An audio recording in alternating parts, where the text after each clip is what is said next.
یہ کہانی ہے ایک قوم کے سچے جذبوں کی،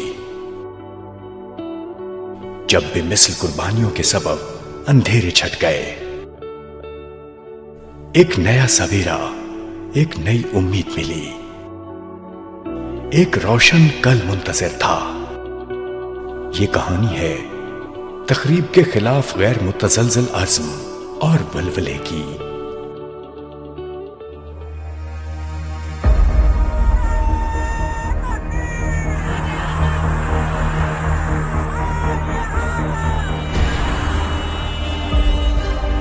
مل کر ایک ایک جھونکا آخر طوفان بنا تھا، یوں پاکستان بنا تھا، یوں پاکستان بنا تھا۔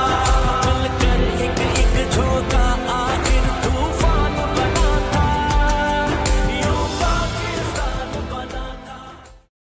پاکستان حاصل کرنے کے لیے ہم نے بہت قربانی کی ہے۔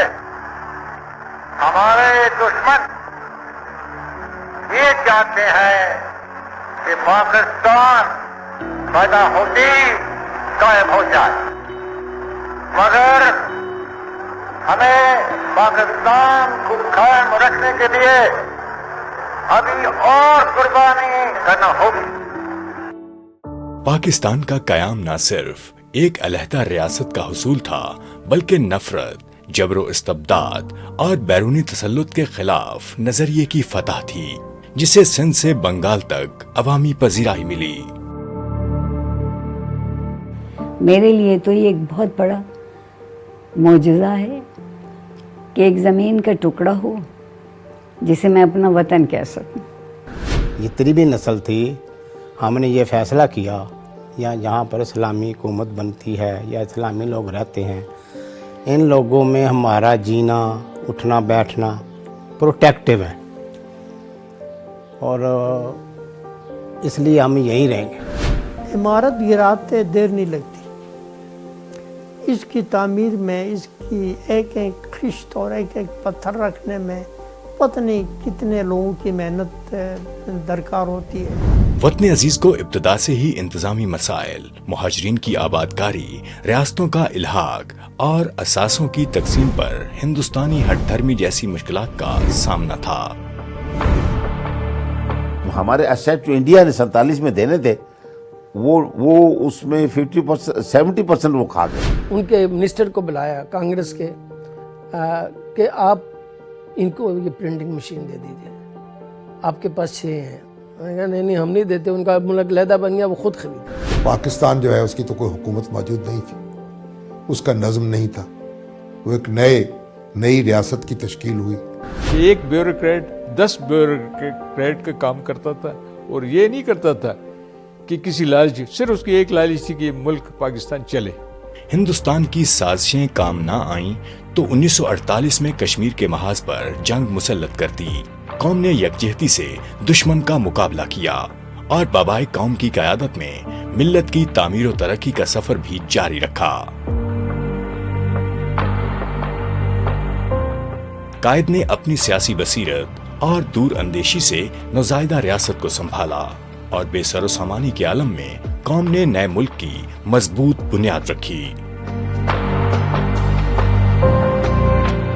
ایک اسپیشل ٹرین چلی جس میں تقریباً 500 یا 700 ایسے پڑھے لکھے لوگ، اس ٹرین کو باقاعدہ گرداسپور کے قریب روک کر کے تمام کے تمام کو قتل کر دیا۔ انڈیا نے ہمیں تنگ کرنے کے لیے افغانستان کو جو ہے وہ اس کو پختونستان اسٹینڈ کریٹ کر دیا۔ 23 اکتوبر 47 کو اپنی فوجیں زبردستی جو ہے اس سری نگر میں ڈانچ کر دی۔ مسلح قبائلی جو ہے وہ آزاد پتن سے آگے ہیں، اور یہ اطلاع ڈوگرا فوج کو بھی مل گئی، ورنہ ڈوگرا فوج تو تیار تھی کہ صبح ان کو مسلوں کو مار کر تو ہم یہ قبضہ کر لیں گے، یہ جگہ بھی لے لیں گے۔ فوج پہلے آزاد پتن سے بھگائی گئی، پلندری آئے، پلندری سے تراڑ کل کی طرف چلے گئے۔ ابھی پاکستان بنا ہی نہیں، جنگ شروع کر دی، قبضہ بھی کر لیا، حیدرآباد پہ بھی کر لیا، جونا گڑھ پہ بھی کر لیا، مناودر پہ بھی کر لیا، اور پھر ہم نے کشمیر پر بھی چڑھائی کر دی۔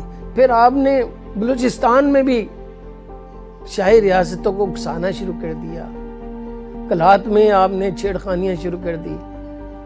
تو یہ اور وہ آج تک چل رہا ہے. آج آپ براستہ افغانستان آ رہے ہیں، براہ راست آ رہے ہیں. قدرت سے بابائے قوم کو کم مہلت ملی اور آزادی کا تحفہ دے کر بر صغیر کے محبوب رہنما دار فانی سے کوچ کر گئے.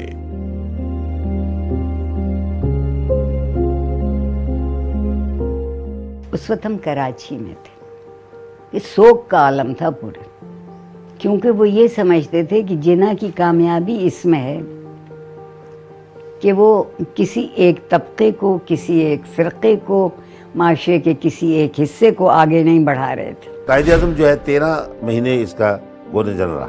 13 مہینے بھی قائد اعظم نے ملک کو جو ہے ہر فیلڈ میں اس نے گائیڈ لائن پرووائڈ کر دی. قائد اعظم کی رحلت کے بعد قائد ملت نے سیاسی اور سفارتی محاذوں پر وطن عزیز کی باغ ڈور سنبھالی. عزم صمیم کے سبب کامیاب وسائل پر جذبہ تعمیر غالب رہا. پاکستان ترقی کی راہ پر چل نکلا. شومی قسمت بیرونی سازشوں کے باعث 1951 میں پاکستان کے پہلے منتخب وزیر اعظم کو شہید کر دیا گیا.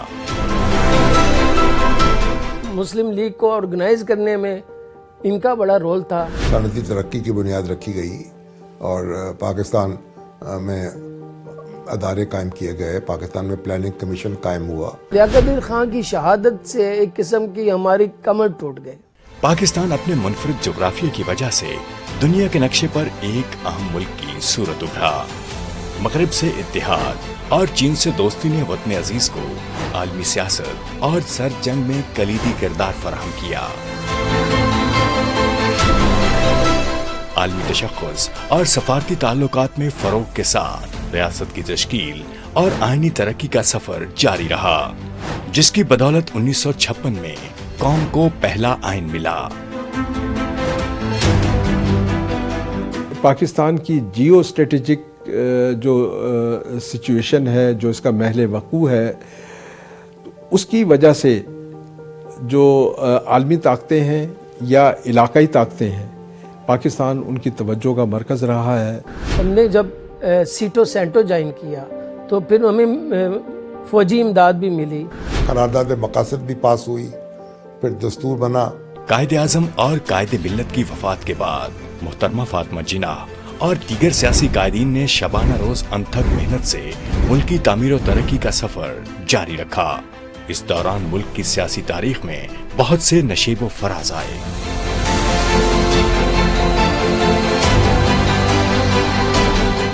فاطمہ جناح یعنی ایک محمد علی جناح قائد اعظم کی دست راست.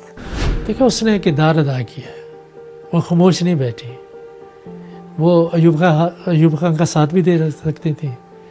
جب انتخابات ہوئے، وہ پہلے ہی انتخابات تھے، انتخابات ہوئے تو وہ کینڈیڈیٹ کے سامنے بن کے آ گئی، ان کے سامنے. فیروز خان نون تھے، دولتادہ تھے، ان سب کا نام بعد میں کہیں نہیں آتا.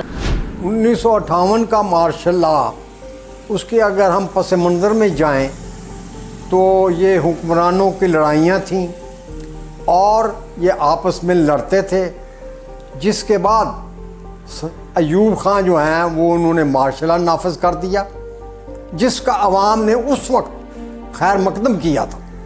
فن و ادب اور ثقافتی ترویج کا بول بالا ہوا اور کھیلوں کے میدان پاکستان کے نام سے گونجنے لگے.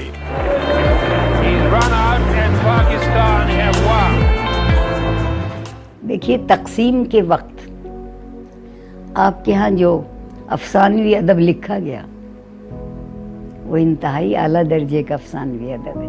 پاکستان کے لیے پہلا ایشین جو ہے نا ایتھلیٹ میں سے سب سے پہلا جو گولڈ میڈل ہے وہ جو ہے نا ہمارے خالق نے لیا. ایک اس وقت کے ہمارے بڑے ہی فیمس پلیئر تھے جو ہے نا بالر تھے فضل محمود، انہوں نے ایک اوول ٹیسٹ جو ہے نا وہ جیتا ہوا ہے. انڈیا میں انڈیا کو جا کر ہرایا. ہاکی لے لے، اسکواش لے لے، پھر کرکٹ لے لیجئے. اور یہی وجہ ہے کہ پھر یہ ہماری جو اسپورٹس نے